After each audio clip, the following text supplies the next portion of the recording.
तालुक्यातील कवडा येथील 14-15 वित्त आयोगातून या ठिकाणी अपहार केल्याप्रकरणी जिल्हा अधिकारी यांच्या पत्रान्वये सरपंच कल्पना चव्हाण तथा धैर्य आंबोरे यांच्यावर जिल्हा अधिकारी कारवाईच्या नंतर सरपंचावर या ठिकाणी अपात्रतेचे तर या ठिकाणी ग्रामसेवक निलेश आंबोरे यांच्यावर विभागीय चौकशीचा आदेश जिल्हा अधिकारी यांनी दिलेले. दरम्यान याबाबत सरपंच कल्पना चव्हाण यांचे पती त्यांचे प्रातिनिधिक स्वरूपात राजेश चव्हाण यांच्याशी आपण संवाद साधणार. त्यांचं याबाबत काय म्हणणं ते 11/8/2026 या रोजी माननीय कलेक्टर साहेबांनी यांना अपात्र केलं.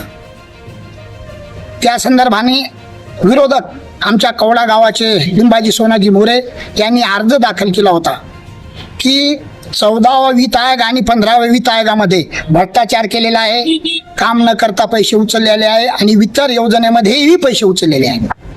1,81,000 रुपये तुम्ही उचललात. ती माझ्याकडे MB आहे. डॉक्टर बाबासाहेब आंबेडकर या वस्तीमध्ये काम आलं होतं आणि त्या कामामध्ये निविदा झाली आणि टेंडर काढल्या गेलं पोटे साहेबांनी आणि BDO साहेबांनी त्यांना कार्यरंभ आदेश दिला. किती तारीखला? 31/4 आणि 5व्या महिन्यामध्ये काम सुरू झालं. काम सुरू होऊन 6व्या मध्ये त्याची 2 लाख रुपये ॲडव्हान्स आलं आणि ते कटून 2 लाखातून 1,81,400 आले. त्याच्यामधले आपण 1,81,000 रुपये उचलले. त्याच्यानंतर फायनल MB झाली आणि MB फायनल होता 6,88,490 रुपये आले. त्याच्यामधले आपण 2 लाख रुपये उचलले. ही काम MB कोण लेतंय? जेई. त्याच्यावर सही कोण करते? Deputy engineer. आणि त्याला पैसे कोण देतं? BDO साहेब. मग मी भ्रष्टाचारी आहे तर BDO साहेब भ्रष्टाचारी असेल, त्यांचे ऑफिसचे जेई भ्रष्टाचारी असतील, त्यांच्या ते डिप्टी इंजिनियर भ्रष्टाचारी असेल. मला तुम्ही जर मला म्हणता की काम न करता पैसे उचललेत, याची आपण सखोल चौकशी करायला पाहिजे. एक अमाऊंट आहे 58,000ची. अति आवश्यक वस्तू आहे पाणी पुरवठा. या पाणी पुरवठ्यामध्ये मोटर विस्कळीत झाली होती, मोटर बंद पडली होती. त्या ठिकाणी आपण त्या 58,000चं मोटर घेतली, पाईप घेतलं, ट्रॅक्टर घेतलं, वायर घेतलं आणि ते 7व्या महिन्यामध्ये ते चालू केलं. जे विस्कळीतपणा झाला होता गावामध्ये ती पाणी सुरळीत केलं.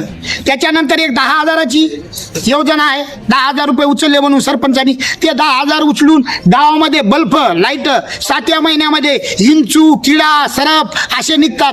त्यावेळेस आपण ते 10,000ची वस्तू घेऊन आपण खांब्यावर लाईट लावला. ती आजही बी आहे.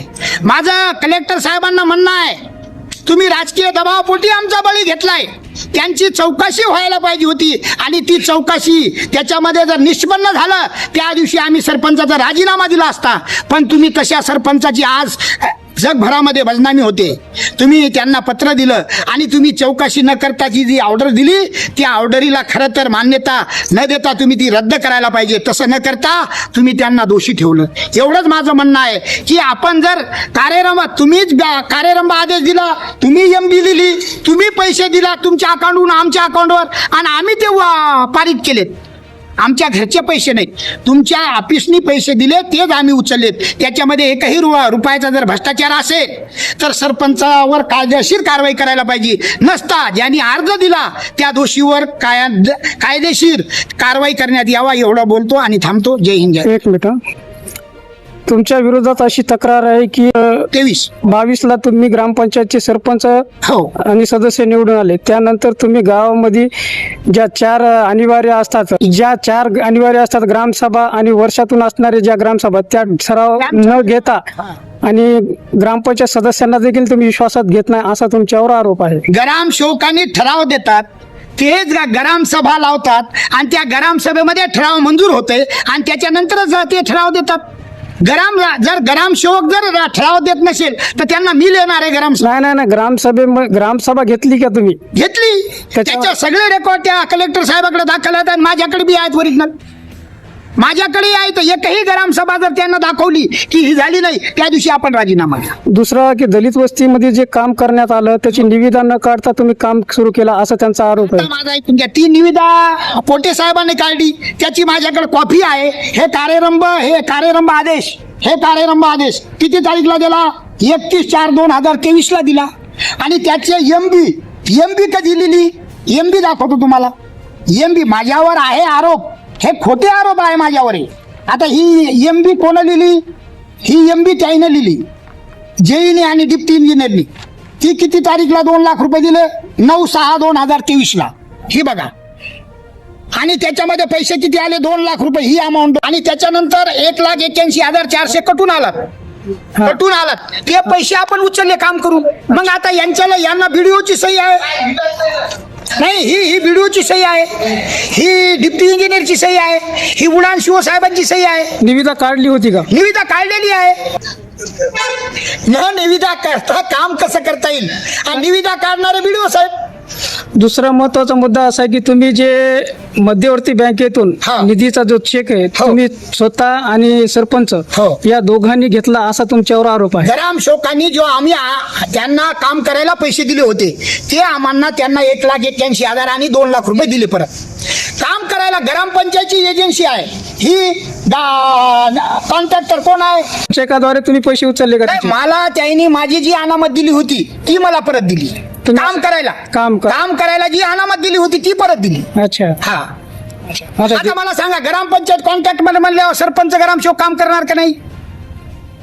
ते एजन्सीच्या मार्फत काम केलं असेल ना कोणत्या तरी शिवपूत पंचायत आहे गुत्तेदाराच्या नावानं. नाही, गुत्तांबराच्या नावाने वर्कऑर्डरच नाही. हा. ग्रामपंचायतच्या नावाने. ग्रामपंचायतच्या. ठीक आहे, ग्रामपंचायत कॉन्ट्रॅक्टर ग्रामपंचायत कवडा. अच्छा.